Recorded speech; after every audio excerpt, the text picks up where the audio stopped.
लेके आ गई हूँ उसी राम जन्मभूमि पर, क्योंकि टीवी के इतिहास में ऐसा पहली बार है।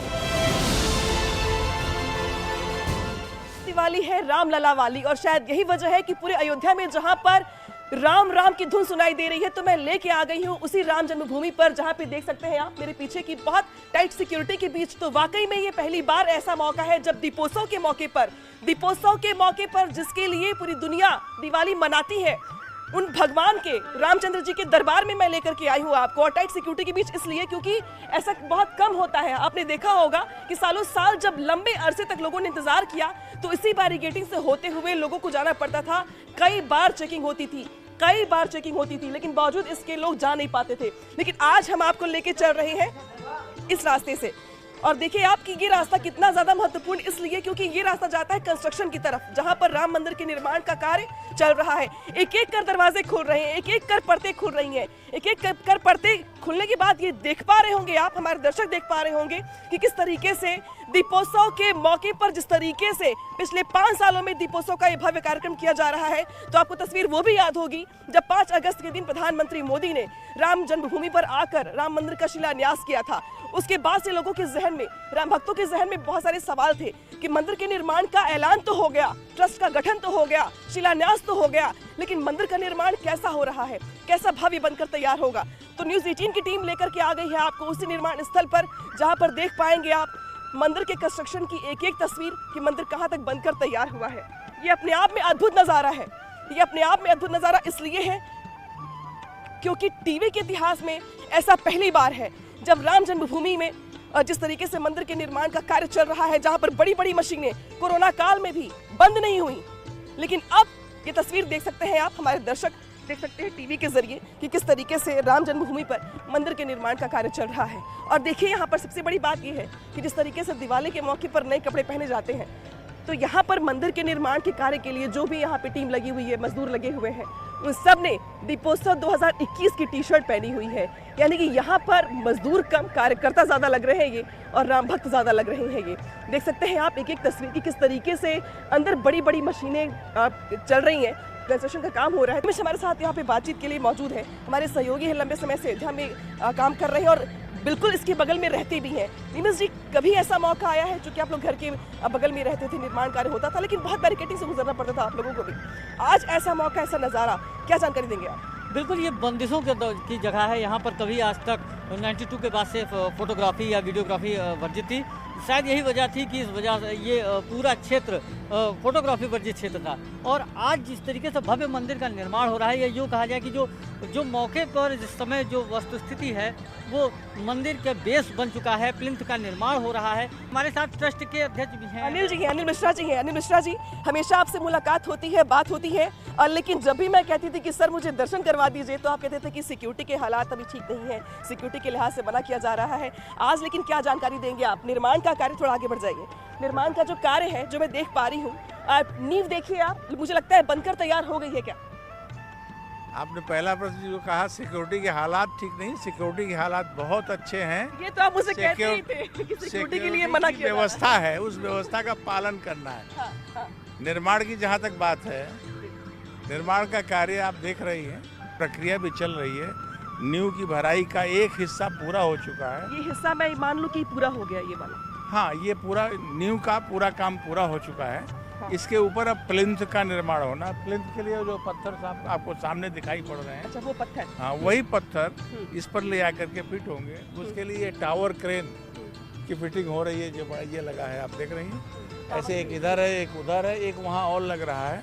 ऐसे 4 टावर क्रेन्स लगेंगी इस पर। उन चारों टावर क्रेन के माध्यम से वो पत्थर उठा करके इसके ऊपर फिट किए जाएंगे। यानी कि मैं देख रही हूँ कि इंसान कम काम कर रहे हैं, बड़ी बड़ी मशीनों के जरिए ज्यादा काम हो रहा है। हाँ, काम को जल्दी करना है, योग करना है, पत्थरों का काम है, एक्सीडेंट्स कम हो, तो मशीनों का सहारा उसके लिए लिया गया है। इतने बड़े पत्थर उठा के रखना टाइम टेकिंग है, आदमी इन्वॉल्व होगा तो उसमें कुछ दुर्घटनाएं भी हो सकती हैं। इसलिए मशीनों के सहारे लार्सन एंड टुब्रो ने ये सारा काम करने का निर्णय किया है। और मुझे लगता है जितना अपेक्षित हम लोगों ने समय सीमा तय की थी, उससे जल्दी सारा काम होता जा रहा है। अब हमारी नींव की भराई का काम लगभग पूरा होगा, 15 नवंबर तक पूरा हो जाएगा। 15 नवंबर तक और उसके बाद ये प्लिंथ का निर्माण शुरू होगा। दिसंबर तक प्लिंथ भी पूरी हो जानी चाहिए, नहीं तो 1 महीना और आगे जनवरी मान लीजिए। उसके बाद फिर गर्भगृह के पत्थर खंभे लगना शुरू हो जाएंगे। अगली बार जब आप आएंगी तो गर्भगृह में लगते हुए पत्थरों को देखेंगे। गर्भगृह का अगर हम बात करें तो काफी इंपॉर्टेंट है वो, क्योंकि लोग वहाँ पे जाके दर्शन करेंगे, पूजा पाठ करेंगे। गर्भगृह तक आम लोग कब तक पहुँच पाएंगे? दिसंबर 23 के पूर्व, समय नहीं बता सकता। 2023 के पहले पहले हम ये प्रयास करेंगे कि सभी दर्शनार्थी वहाँ जाकर के रामलला का दर्शन कर सकें। अच्छा, मटेरियल, चूंकि कंस्ट्रक्शन का काम चल रहा है, हम लोग कंस्ट्रक्शन साइट पे हैं, मटेरियल को लेके लोगों के जहन में सवाल है कि पत्थर किस तरीके के हैं, खूबसूरती कैसी होगी, कितनी मजबूती होगी, कितने सालों तक का आप लोगों ने प्लान कर रखा है कि इतने लंबे सालों तक मंदिर रहे, लोग दर्शन कर पाए भविष्य में भी? पत्थर की आयु न्यूनतम 100 वर्ष है। जो पत्थर बंसी पहाड़पुर का इसमें लगने वाला है, उसकी न्यूनतम आयु 1000 वर्ष है। 1000 वर्ष? 1000 वर्ष। कोई भी पत्थर जो इसमें लगने वाला है 1000 वर्ष से कम की आयु के नहीं है। हाँ। उससे ज़्यादा ही चलेगा तो 1000 वर्ष तो उन पत्थरों की आयु मापी ही गई है। तो 1000 वर्ष तक 1000 वर्ष तक का आप लोगों ने पूरा का पूरा प्लान तैयार कर रखा है कि इतने लंबे समय तक मंदिर को रहना है और उसके आगे भी मरम्मत होती रहेगी मेरे ख्याल से। पत्थरों की आयु है 1000 वर्ष से अधिक की आयु है, और उसी को ध्यान में रख करके, भूकंप का ध्यान रख करके, ये जो जितनी इंजीनियरिंग कंपनियां हैं उस पर काम कर रही हैं, IITs देश भर के सब लगे हुए हैं, उस पर सब शोध करके ये नींव बनाई गई है। देखिए, जिस तरीके से राम मंदिर के निर्माण को लेकर लोगों के जहन में बहुत सारे सवाल होंगे और थे, लेकिन उन सबके जवाब आपको ये तस्वीरें बता रही होंगी, जहां पर कोरोना काल में भी काम चलता रहा और नवंबर तक बताया जा रहा है ये कि अभी नवंबर तक, यानी कि इसी महीने की अगर बात की जाए तो यहाँ पे निर्माण के कार्य में नींव का काम पूरा हो जाएगा और नींव के काम के पूरे होने के बाद इसके ऊपर जिस तरीके से एक जो प्लेटफॉर्म बनाया जाता है ऊपर के निर्माण कार्य के लिए, उसके लिए टावर तैयार किए गए हैं। जिस टावर का जिक्र कर रहे थे अनिल मिश्रा जी, वो यही टावर है, क्योंकि इन टावरों की मदद से ही पत्थरों को उठा कर रखा जा रहा है। चूंकि मजदूर हैं, इंसान है, उनसे भारी पत्थर उठे ना उठे, दिक्कत हो या देर हो, इससे बचते हुए ज़्यादातर मशीनों का इस्तेमाल किया जा रहा है। और यही वजह है कि मशीनों के जरिए ही भारी भारी पत्थरों को, वो पत्थर जो आप देख पा रहे हैं उधर साइड में, अब वहाँ से पत्थर उठा करके इनको यहाँ पर रखना। और सबसे ज़्यादा महत्वपूर्ण यह है कि जो यहाँ पर मजदूर काम कर रहे हैं उनसे ज़्यादा मशीनें काम कर रही हैं। प्रयास ये है कि जो तय वक्त है राम मंदिर के निर्माण कार्य का, वो अपने तय वक्त पर पूरा हो या उससे पहले पूरा हो जाए। और जो ट्रस्ट की ओर से इंफॉर्मेशन दी जा रही है उसके मुताबिक 2023 के पहले गर्भगृह बनकर तैयार हो जाएगा, यानी कि 2023 से जो आम राम भक्त हैं या जो दर्शन करने आने वाले लोग हैं वो गर्भगृह में जाकर पूजा पाठ कर सकेंगे, पूजा अर्चना कर सकेंगे। और ये भी इतिहास में पहली बार है, टीवी के इतिहास में पहली बार है, जहां पर अनिल मिश्रा जो जानकारी दे रहे हैं, बारीक जानकारी कम से कम मंदिर के निर्माण को लेकर, वो काफी महत्वपूर्ण हो जाती है। ये जी ये सामने दिखाई पड़ रहा है, ये सीताकूप को जो नीचे चला गया था फिर से रेनोवेट करते हुए ऊपर ले आ रहे हैं। आगे इसका जल भक्त उपयोग करते हैं विभिन्न पूजा पाठों के अवसर पर, तो उनको उपलब्ध होता रहे, इसलिए इसे ये सीताकूप तर अंदर चला गया था, अभी बताया आपने। हाँ, गहराई में जब खोदा गया था तो थोड़ा सा नीचे चला गया था, तो उसको ऊपर लेकर के आ रहे हैं। तो अभी इसकी लंबाई कितनी रखेंगे आप? नहीं, ये डायमीटर सामने है, यही डायमीटर रहेगा, उस लेवल में रहेगा, मंदिर के प्लिंथ के लेवल में रह जाएगा। अच्छा, ये बताइए सर कि मुख्य द्वार का दरवाजा किधर की ओर होगा, किधर की तरफ? ये सामने ये सिंह द्वार, यहीं जहाँ जो दीपक लगा रहे हैं ये सिंह द्वार रहेगा, सामने से लोग दर्शनार्थी आएंगे। ये पूरब दिशा है, पूरब दिशा से अंदर आकर के दर्शन करेंगे। हाँ। और सामने गर्भगृह तक जाएंगे, वहाँ दर्शन करेंगे। वो जो आप देख रहे हैं मंडप, वो जो मंडप देख रहे हैं आप, भगवा रंग का झंडा जहाँ पर लगा हुआ है, वो गर्भगृह है। ये भी अपने आप में बहुत एक्सक्लूसिव तस्वीर इसलिए क्योंकि जिन लोगों के जहन में सवाल होंगे ये कि मुख्य द्वार किस तरफ का होगा, तो पूरब की दिशा में मुख्य द्वार खुलेगा और वो जो झंडा देख रहे हैं आप, वो मंदिर का मुख्य द्वार होगा। यानी कि 2023 तक भक्तगण जाकर गर्भगृह जो है, अब वहाँ जाकर भक्तगण पूजा पाठ कर सकेंगे, अपनी जो मनोकामना होगी उसके लिए। जिस तरीके से लंबे समय तक लोगों ने संघर्ष किया, लेकिन तभी उनको भारी बैरिकेडिंग से होकर गुजरना पड़ता था, तब भी बहुत दूर से मंदिर से भगवान राम के दर्शन हो पाते थे। लेकिन ये ऐसा पहला मौका होगा जब 2023 से पहले हम आपको ये तस्वीर दिखा रहे हैं मंदिर के निर्माण की। और अब हम कोशिश करेंगे उन मजदूरों से बात करने की भी जो यहाँ पे निर्माण कार्य में लगे हुए हैं, क्योंकि यहाँ पर काफ़ी महत्वपूर्ण हो जाता है कि जो कर्मचारी यहाँ पर काम कर रहे हैं। अच्छा, आप बताइए, आप लोग किस तरीके से ऐसे उतरते कैसे वैसे दीपक जलाने? से तरफ से उतर इधर से जाते उतर हैं। जाते जी अच्छा, अभी किस तरीके के भाव उठ रहे हैं? मंदिर का निर्माण कार्य बगल में चल रहा है, इसी बगल में आप दीपक लगा रहे हैं। जी बहुत अच्छा लग रहा है, हम्म, बहुत अच्छा लग अच्छा रहा लग रहा है। है। जी आप कहाँ से हैं भाई? यहीं से हम लोग अयोध्या यहीं से हैं? जी साहब बहुत अच्छा लग रहा है। बहुत अच्छा लग रहा है। जी जी तो कितने कर्मचारी हैं आप लोग? बहुत 400 के लगभग 400। जी, लेकिन अभी कम है, अभी आ रहे हैं, धीरे धीरे आ रहे हैं। अभी आ भी रहे हैं। जी सर, ये बता दीजिए कि ये जो जहाँ पे रामलला अस्थायी रूप से रखे गए हैं, वहाँ पर जाने के लिए रास्ता इधर से जाना होगा या आगे से निकल के जाना होगा? ये वाला लगा कर्टन के अंदर से निकल ठीक है।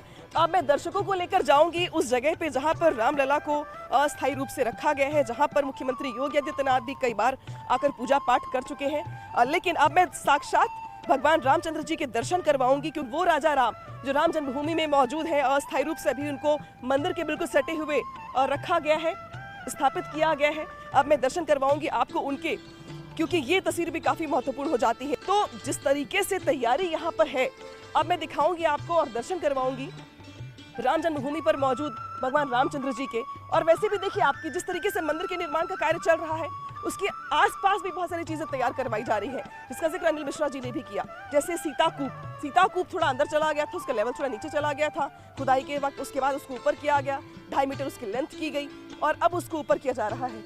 इसके अलावा अब हम जा रहे हैं राम जन्मभूमि के परिसर के अंदर, जहां पर रामलला विराजे हुए हैं।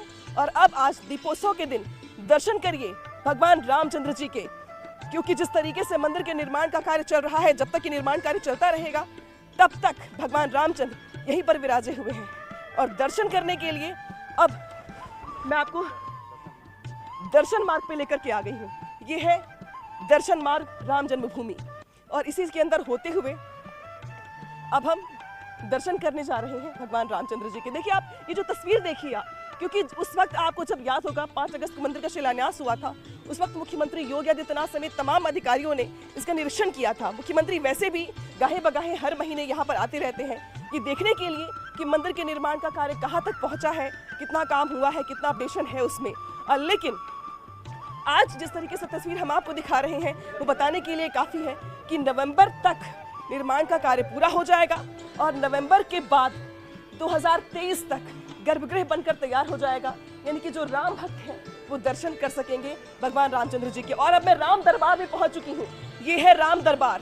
राम दरबार में अब आप कुछ देर में दर्शन करेंगे भगवान रामचंद्र जी के दीपोत्सव के मौके पर, जिनके लिए पूरी दुनिया दिवाली मनाती है। और ऐसी मान्यता है कि भगवान रामचंद्र जी जब 14 साल के वनवास के बाद अयोध्या वापस आए थे, उसकी खुशी में अयोध्या वासियों ने घी के दिए जलाए थे। तब से पूरी दुनिया दिवाली मनाती है। लेकिन अब आप दर्शन करिए भगवान रामचंद्र जी के दीपोत्सव के मौके पर, जिनके लिए पूरी दुनिया दिवाली मनाती है और ये मानती है कि 14 वर्षों के वनवास के बाद जिस तरीके से रामचंद्र जी वापस लौट कर आए थे, पलक पावड़े बिछाकर अयोध्या वासियों का इंतजार कर रहे थे, लेकिन जैसे ही वो वापस आए सबने घी के दिए जलाए। और शायद यही वजह है कि आज दीपोत्सव के मौके पर रामचंद्र जी के दर्शन करना ये बिल्कुल वैसे ही है जैसे सोने पर सुहागा। तो अब आप दर्शन करिए और देखिए यहाँ पर, क्योंकि टीवी के इतिहास में ये भी पहली बार है। आमतौर पर फिर भी आप आ सकेंगे यहाँ पे कभी आप व्यक्तिगत तौर पे दर्शन के लिए, लेकिन दीपोत्सव के दिन यहाँ तक पहुँच जाना और दीपोत्सव के मौके पर भगवान रामचंद्र जी के दर्शन करना और दर्शकों को करवाना, ये भी कम से कम मेरे लिए सौभाग्य की बात है। और इसलिए जो दर्शक हैं वो इसका आनंद लें और दर्शन करें दीपोत्सव के मौके पर भगवान रामचंद्र जी के। तो जो लोग यहाँ पर आए हुए हैं हम उनसे बात करेंगे। आप बताइए भाई साहब, कैसी भावनाएं उठती हैं जब आप देखते हैं सामने से भगवान रामचंद्र जी को दीपोत्सव के मौके पर? ये वर्षों का सपना लगता है, बहुत जल्द पूरा होने वाला है। जब श्री राम का भव्य मंदिर यहाँ बनेगा, बहुत वर्षों से इंतजार कर रहा है हमारा समाज, यहाँ एक भव्य मंदिर का निर्माण हो और उस सपने की ओर हम लोग अग्रसर हो रहे हैं। बहुत खुशी है मन में, बहुत हर्ष है। मंदिर के निर्माण का कार्य चल रहा है, जाते देखने वहाँ पे? मैं चाहता तो हूँ कि जाकर देखूं, लेकिन शायद अनुमति नहीं है। अच्छा, अनुमति नहीं है? जी, इससे आगे की अनुमति नहीं है। हाँ। जी। अच्छा, ठीक है, आपको अनुमति नहीं, लेकिन कोई बात नहीं, भगवान रामचंद्र जी के दर्शन हो रहे हैं आपको। अच्छा पंडित जी, आज तो मौका भी दीपोत्सव का है और मैं सामने भी मौजूद भगवान राम जी के। आप तो रोज बैठते होंगे यहाँ पर, कैसे भाव उठ रहे हैं आज? अरे अब वो उसके लिए शब्द नहीं है, किस शब्दों में उसका खुशी का इजहार किया जाए। हाँ। हाँ, ये खुशी का इजहार करने के लिए, व्यक्त करने के लिए हमारे पास कोई शब्द नहीं है। फिर भी तब कुछ तो कहेंगे ना कि आज दीपोत्सव का मौका है, दीप जलेंगे और जितने भी बुराई पर अच्छाई की जीत है उसका ये मौका है, जहाँ पे अंधकार को दूर कर दीपावली जलेगी, भगवान रामलला विराजे हैं। दीपावली जो है, ये जब राम जी हमारे राक्षसों का नाश करके आए थे, रावण का वध करके आए थे, तब उनके आने की खुशी में अयोध्यावासी पूरा एकदम दीपोत्सव मना दिए, खुशहाली मना दिए, जिसको हम आदिकाल से आज तक दीपोत्सव के रूप में मनाते चले आ रहे हैं। और हमारे उत्तर प्रदेश के यशस्वी मुख्यमंत्री माननीय योगी आदित्यनाथ जी जब से मुख्यमंत्री हुए तब से इस दीपोत्सव को इंटरनेशनल बना दिए। अच्छा, इंटरनेशनल बना दिए। जी हाँ, सही बात है भाई, विदेशी मेहमान भी तो आते हैं यहाँ पे। अच्छा, ये बताइए कि योगी जी तो हमेशा आते रहते हैं, कुछ पूछते हैं आपसे भी निर्माण कार्य कहाँ तक पहुँचा, कैसा चल रहा है, सब ठीक है? नहीं, पूछने की जरूरत नहीं है, स्वयं देख लेते हैं। अच्छा, स्वयं देख लेते हैं, ठीक है। अच्छा, आज मोदी जी का कोई जवाब नहीं है और ऐसा पूरे विश्व में कोई नेता आज तक हुआ नहीं है। और जो उन्होंने जो परिणाम दिखाया है देश को, वो हम उनको प्रणाम करते हैं आपके माध्यम से। ऐसे ही हमारे देश के ऐसे ही नेता रहें और हम सब से यही निवेदन है, सभी पूरे देशवासियों से निवेदन है कि कोई भी हो, देश से और धर्म से बड़ा कोई नहीं है। इसको ज़रूर वो अपने मन में रखें, हर कोई भी हो। लिहाजा, लेकिन आज बताइए दीपोत्सव का मौका है, क्या विशेष पोशाक, विशेष प्रसाद का भी आप लोग प्रयोजन करते हैं? जी जी जी। आज क्या खास किया? ये तो खाद ये आपने देखा, तो सजावट भी है प्रभु का, सजावट हुई है। अच्छा। और भोग भी विशेष रूप से लगता है। भोग में आज क्या खिलाया भगवान? जी जी। अभी तो 56 भोजन नहीं, लेकिन 12 तरह का भोजन तो बनाइए। 12 तरीके का भोग है। अब हम आगे बढ़ेंगे यहाँ से भगवान के दर्शन करने के बाद, चूंकि अब यहाँ पे लंबी कतार है। देखिए आप, राम जन्मभूमि में भी किस तरीके की कतार है भक्तों की, वो दिखाना चाहूँगी मैं आपको। लोग दूर दूर से यहाँ पर इस टाइट सिक्योरिटी के बीच में भी दर्शन करने के लिए, पूजा पाठ करने के लिए आते हैं। और अब यहाँ से मैं आगे बढ़कर, ये ऐतिहासिक मौका उन सभी लोगों के लिए जो दर्शन करना चाहते थे भगवान रामचंद्र जी के राम जन्मभूमि से, उनको आज ये ऐतिहासिक मौका मिला है। टीवी के इतिहास में पहली बार कम से कम न्यूज़ 18 के जरिए वो दर्शन कर पा रहे होंगे भगवान रामचंद्र जी के, और देख पा रहे हैं आपकी कतारें किस तरीके से लंबी लगी हुई हैं दर्शन करने के लिए। चूंकि दिवाली का मौका है, इसलिए भगवान को आज जो पुजारी यहाँ पर लोगों को प्रसाद बांट रहे हैं, वो अपने आप को कृतज्ञ मानते हैं और धन्यवाद देते हैं योगी मोदी का, क्योंकि उनके कारण, उनको लगता है कि उनके कारण ही ऐसा ऐतिहासिक मौका आ पाया है, जहाँ पर ठीक बगल में मंदिर के निर्माण का कार्य चल रहा है, तो ठीक बगल में भगवान को अस्थायी रूप से रखा गया है।